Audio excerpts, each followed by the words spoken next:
नमस्कार दोस्तों, Tomar math class में आपका स्वागत है। आज हम लोग क्लास 10th में चैप्टर नंबर 3 में हम लोग आज पढ़ने वाले हैं पार्ट नंबर 10। जैसा कि सभी को पता है कि पार्ट नंबर 9 में हमने क्वेश्चन नंबर 8 और 9 मतलब जैसा कि पता है सभी को क्वेश्चन नंबर 8 तक के क्वेश्चन हम लोग सॉल्व कर चुके हैं। तो आज हम लोग सॉल्व करने वाले हैं एक्सरसाइज 3.1 का क्वेश्चन नंबर 9 और आज हम लोग एक्सरसाइज को खत्म कर देंगे। कल का अपना काम ये होगा कि हम लोग एक्सरसाइज 3.2 स्टार्ट करेंगे और वहां पे रैखिक समीकरण अर्थात लीनियर इक्वेशंस को सॉल्व करने की कितनी विधियां होती हैं, क्या क्या मेथड होते हैं, उनको हम लोग पढ़ेंगे यहाँ पे। तो आज का अपना क्वेश्चन नंबर 9 है।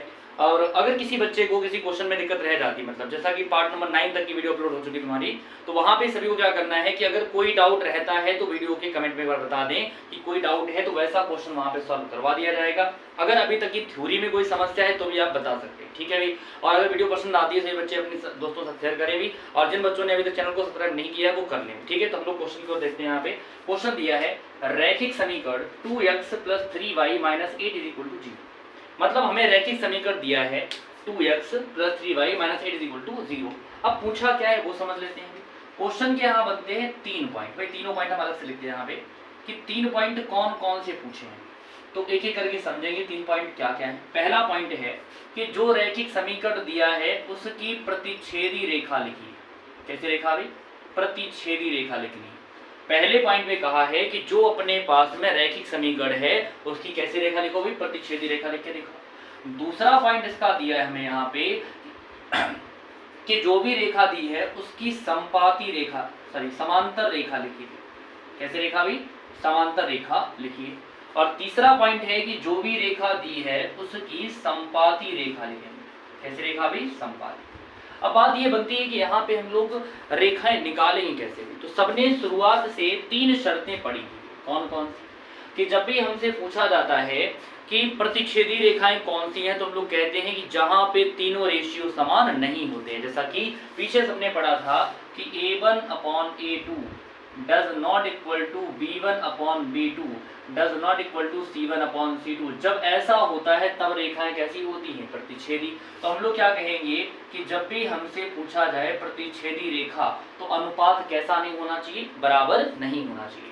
तो ये देखिए कि पहले वाले में जो रेखा दी है उसमें A1 कितना दिया है, तो हम लोग कह सकते हैं कि यहाँ से अगर सॉल्व किया जाए तो पहले वाले में A1 कितना है? 2, B1 कितना है? 3 और C1 कितना है? -8।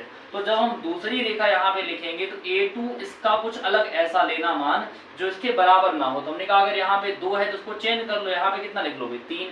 और B2 में क्या करो, जहाँ पे 3 वहां पे लिख दो 2।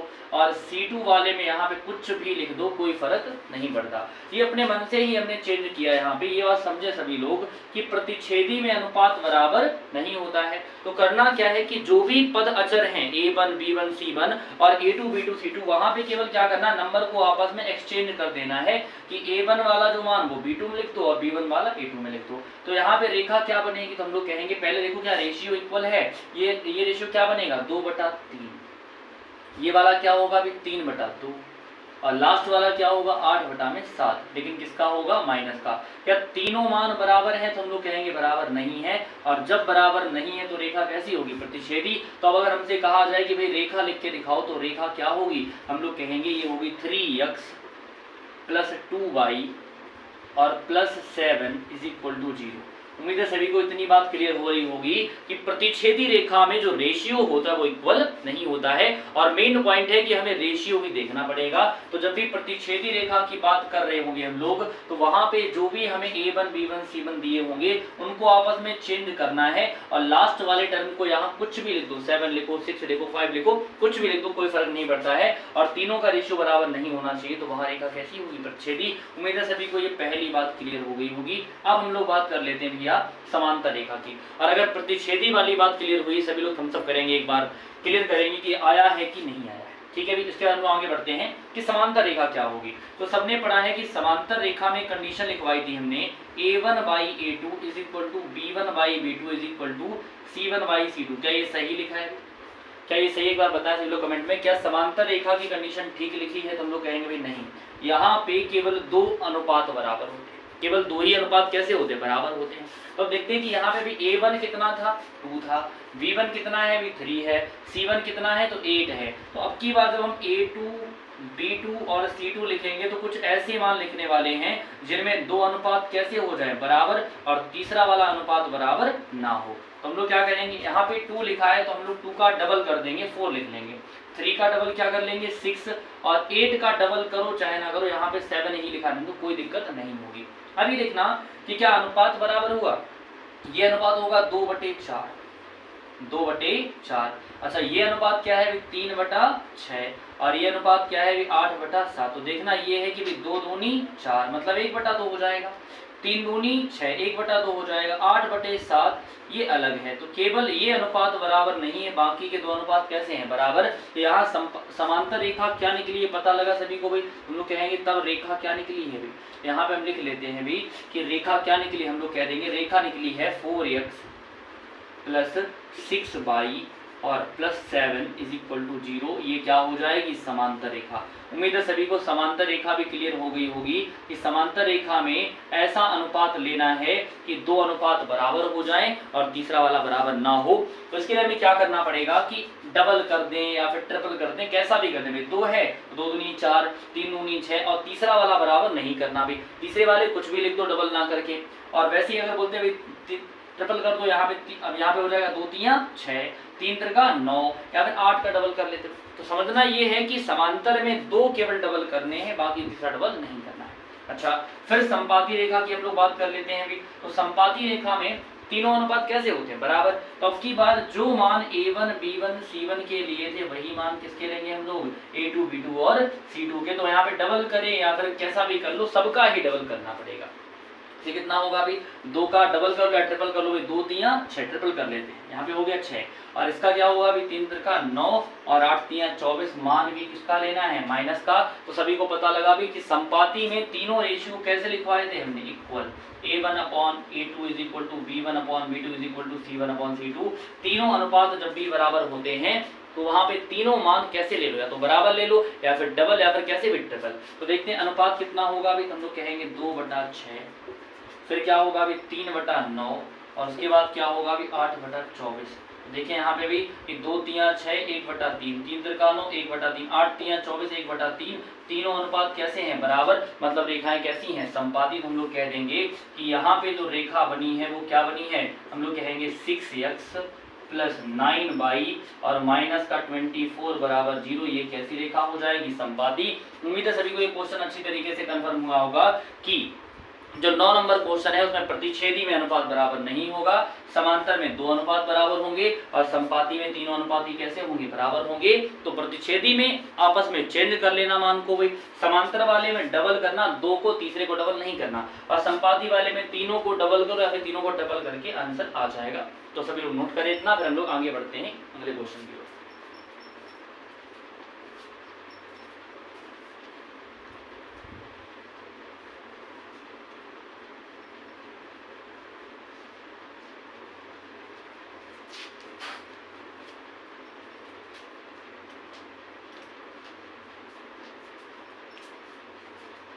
ठीक है भाई, सभी ने कर लिया, हम लोग आगे बढ़ते हैं इसके बाद में क्वेश्चन नंबर 10, या फिर हम लोग कह सकते हैं कि एनसीईआरटी के अनुसार अब केवल 2 ही क्वेश्चन बचे इसमें। तो हम लोग केवल आज 2 ही क्वेश्चन खत्म करके एक्सरसाइज को खत्म कर देंगे और बीच के जो क्वेश्चन है जो अपने सिलेबस में नहीं उनको हमने हटा दिया है। ठीक है, देखते हैं क्या है।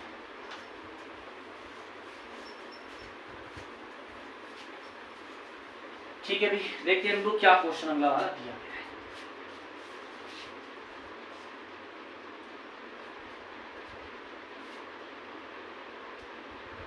ठीक है, तो क्वेश्चन नंबर हम लोग कह सकते हैं, वैसे तो ये बुक में 12 नंबर क्वेश्चन है लेकिन एनसीईआरटी बेस पे 10 नंबर क्वेश्चन ही माना जाएगा। तो हम लोग क्या कहेंगे इसको, यहाँ पे 10 नंबर क्वेश्चन बोल सकते हैं। तो जो बच्चे मनोहर की बुक से पढ़ रहे हैं उन्हें पता होना चाहिए कि 12 नंबर क्वेश्चन दिया है उस वाली बुक में। तो यहाँ पे लोग कह रहे हैं, यहाँ पे क्वेश्चन दिया है के किस मान के लिए, के किस मान के लिए दिए गए रैखिक समीकरण युग्म। अब युग्म क्यों हुआ, युग्म का मतलब क्या होता है अभी, जोड़ा। रैखिक समीकरण युग्म का कोई हल नहीं होगा, कोई हल नहीं होगा। अब ये तो भाई सबने पढ़ा है कि भाई कोई हल कब नहीं होता है। एक बार सभी लोग कमेंट बताएं कि रेखाओं के युग्म का कोई हल कब नहीं होता है। यहाँ पे पहली रेखा दी है 3x + y = 1 और दूसरी रेखा क्या रखी है यहाँ पे 2k - 1 इंटू में x प्लस फिर दिया यहाँ पे k - 1 इंटू y और इज इक्वल टू दिया है 2k + 1। कितना है भी 2k + 1। एक बार सभी लोग कमेंट बताएं कि कब रेखाओं के युग्म का कोई हल नहीं होता है। तो हम लोग क्या बोलेंगे, रेखाओं के युग्म का कोई हल तब नहीं होता है जब रेखाएं कैसी होती हैं, समांतर। तो भाई जब भी कभी इस टाइप का कोई क्वेश्चन दिया है, बोला जाए कि कोई हल नहीं होगा या बोला जाए एक हल होगा या कहा जाए अनंत हल है, तब हम लोग क्या करेंगे। तो हमें क्या दिया है कि हमें k का मान निकालना है, इसका मान k का, और रैखिक समीकरणों का युग्म कैसा है जिसका कोई हल नहीं है। और अगर कोई हल नहीं होता है तो हम लोग क्या कहेंगे, हम लोग क्या कहेंगे यहाँ पे, चूंकि रेखाओं का कोई हल नहीं है, कोई हल नहीं है। अगर कोई हल नहीं है तो हम लोग कह देंगे तब रेखाएं समांतर होंगी। तब रेखाएं कैसी होंगी भी, समांतर। तो सबने पढ़ा है जब कोई हल नहीं होता है तब रेखाएं कैसी होती हैं, समांतर। और समांतर रेखाओं में केवल भैया कितने अनुपात बराबर होते हैं, 2 अनुपात। तीसरा अनुपात लिखो चाहे ना लिखो, तो हम लोग केवल कितने की बात करेंगे आज, 2 की बात करेंगे, क्योंकि रेखाएं कैसी हैं भी, समांतर। तो समझना ये है भी यहाँ पे कि a1 का मान यहाँ पे कितना है। तो a1 का मान कितना दिया है भी 3। एक बार बताएं सभी लोग a2 का मान कितना दिया है, देख के बताएं। a1 तो 3 हो गया, a2 कितना दिया है 2k - 1। a2 कितना है भी 2k - 1। अब देखिए b1 कितना है, तो b1 बाई कैसे हो सकता है भी, हम लोग कहेंगे b1 बाई नहीं है, बाई के गुणे में कितना है भी 1, तो यहाँ b1 कितना हो जाएगा 1। b2 कितना होगा, तो b2 होगा k - 1। b2 कितना होगा भी k - 1। तो उम्मीद है इतनी बात सभी को कंफर्म हो रही होगी कि अगर इनका कोई हल नहीं है तो ये कैसी रेखाएं होंगी, समांतर। समांतर में 2 रेशियो कैसे होते हैं, बराबर। अब ये देखना भी यहाँ पे गुणा करते हैं, तो 3 एकम 3 के, यहाँ पे 3 एकम 3, यहाँ पे 2 के और यहाँ पे 1 का गुणा 1 कितना हो जाएगा 1। अभी देखते हैं भी 3 के और यहाँ पे 2 के प्लस का है तो किसका हो जाएगा, माइनस का। फिर ये माइनस का 3 है तो पक्षांतर करने पे प्लस का हो गया। 3 के में 2 के घटाओ 1 के और 3 में से 1 घटाओ तो 2। अपना उत्तर कितना आ गया भैया, 2 उत्तर आ गया यहाँ पे। तो सभी लोग समझ गए क्वेश्चन। एक बार थम्स अप करें सभी लोग कि क्वेश्चन क्लियर हुआ है कि नहीं हुआ है। एक बार कमेंट बताएं सभी लोग कि क्वेश्चन कंफर्म हुआ है कि नहीं हुआ है। अगर नहीं हुआ है तो एक बार दोबारा समझा देंगे भाई।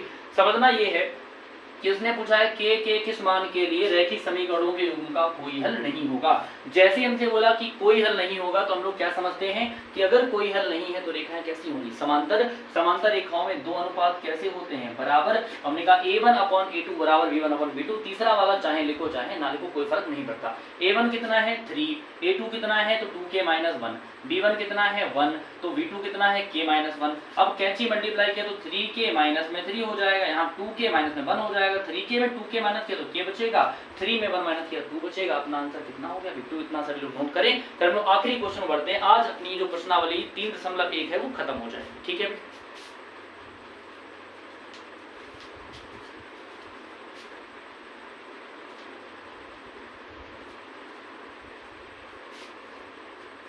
ठीक है भाई, कर लिया सभी ने। हम लोग आगे बढ़ते हैं। क्वेश्चन नंबर लास्ट जो अपना दिया है वो कौन सा दिया, लास्ट नंबर क्वेश्चन क्या है।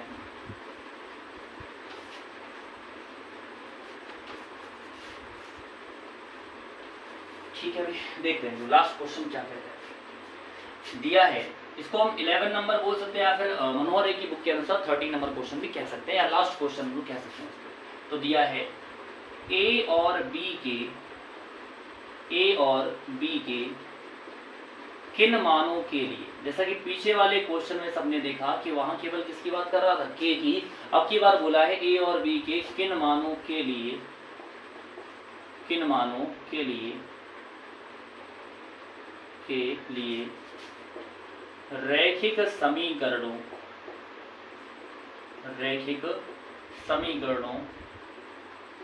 के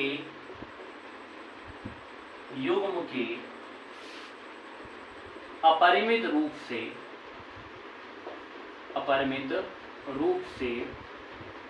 अनेक हल होंगे। ठीक है भी, क्वेश्चन क्या है पहले ये समझ लेते हैं हम लोग और बाद में इक्वेशन लिख लेंगे। उसने बोला ए और बी का हमें मान निकालना है, किसका मान चाहिए, ए और बी का। फिर बोला है कि ये जो समीकरण वो कैसे हैं, रैखिक हैं और इनका एक जोड़ा दिया, युग्म दिया है, तो युग्म के कितने हल बोले, अपरिमित रूप से अनेक हल।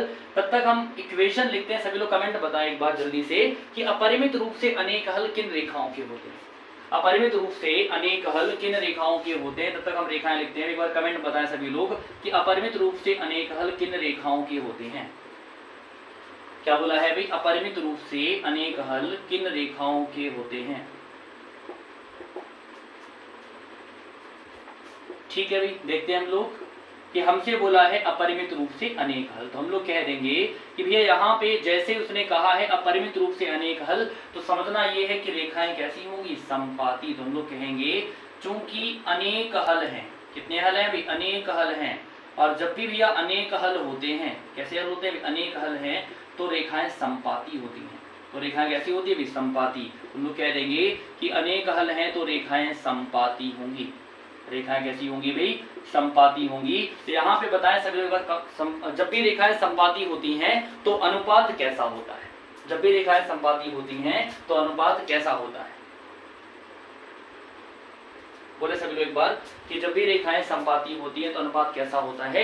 हम लोग कह देंगे कि अनुपात यह तीनों का बराबर होता है, a1/a2 बराबर b1/b2 बराबर c1/c2। इतनी बात सभी को क्लियर हो रही होगी कि जब भी तीनों अनुपात बराबर होते हैं तो रेखाएं कैसी होती हैं, समपाती। अब देखना ये है भी कि a1 कितना दिया है, हम लोग कह देंगे a1 दिया है 2। अच्छा फिर भाई a2 कितना दिया है, तो a b। उसके बाद b1 कितना है, तो 3, b2 कितना है, तो a प्लस b। उसके बाद c1 कितना है, तो 7, और c2 कितना है, 3a plus b minus 2।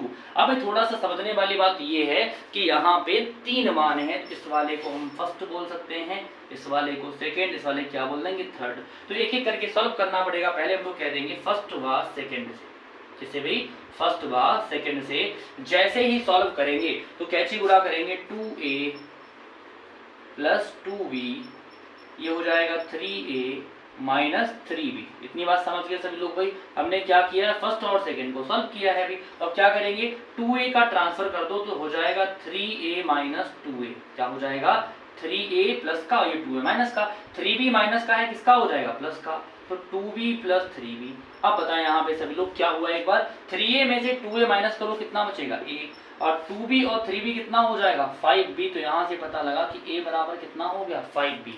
a बराबर कितना हो गया, 5b। अब की बार हम लोग क्या सॉल्व करेंगे, हमने कहा अब की बार हम लोग सेकंड व थर्ड को सॉल्व करेंगे। यहाँ पे हम लोग कह देंगे सेकंड व थर्ड से, इससे भैया सेकंड व थर्ड से कैची गुणा करें, 3 का गुणा 3 में तो 9a हो जाएगा, 3 का गुणा b में तो 3b हो जाएगा, उसके बाद 3 का गुणा 2 में तो 3 दूनी 6 हो जाएगा, फिर 7 एकम 7a हो जाएगा, उसके बाद 7 एकम 7b हो जाएगा। तो ये हम लोगों ने सेकेंड व थर्ड को सॉल्व किया। अब क्या करते हैं, 9a में से 7a माइनस करो, तो 9a माइनस 7a प्लस में 3b।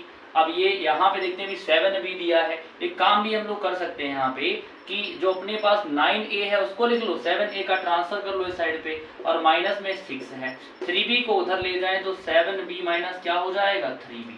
ठीक है अभी। अब बताएं 9a में 7a माइनस करो, कितना बचेगा, 2a बचेगा, माइनस 6, 7b में 3b माइनस करो, कितना बचेगा, 4b। अब जरा बताएं क्या हमें a का मान पता है, तो a का मान कितना है, 5b। a का मान कितना है, 5b। यहाँ पे जैसे ही 5b रखेंगे तो 5 दूनी 10, कितना हो जाएगा अभी, 10b हो जाएगा। यहाँ पे हम लोग कह देंगे कि हो गया 10b माइनस 6 बराबर 4b। अब क्या कर सकते हैं हम लोग भाई कि यहाँ पे 4b प्लस का है, किसका हो जाएगा, माइनस का, और ये जो अपने पास में 6 लिखा हुआ है माइनस का, वो किसका हो जाएगा, प्लस का।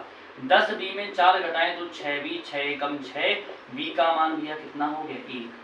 b का मान कितना हो गया, 1। अगर b का मान 1 है तो हम लोग कह देंगे तब a का मान भैया कितना था, 5b था। a का मान कितना था, 5b, तो 5 गुणा 1 बराबर 5 एकम 5, तो उत्तर कितना आ गया, 5 और 1। उम्मीद है सभी को बात कन्फर्म हुई होगी कि जब भी अपरिमित रूप से अनेक हल होंगे रेखाएं समपाती होंगी, समपाती में तीनों अनुपात बराबर। पहले फर्स्ट व सेकंड को सॉल्व करेंगे तो a बराबर 5b आएगा, फिर सेकंड व थर्ड को सॉल्व करेंगे तो हम लोग a के स्थान पे रखेंगे 5b, तो 5 दूनी 10, 10 में घटाओ 4, कितना बचेगा, 6, 6 से 6 कैंसिल करोगे 1। अगर b का मान 1 है तो a बराबर 5b, 5 एकम 5, a बराबर कितना हो गया, 5।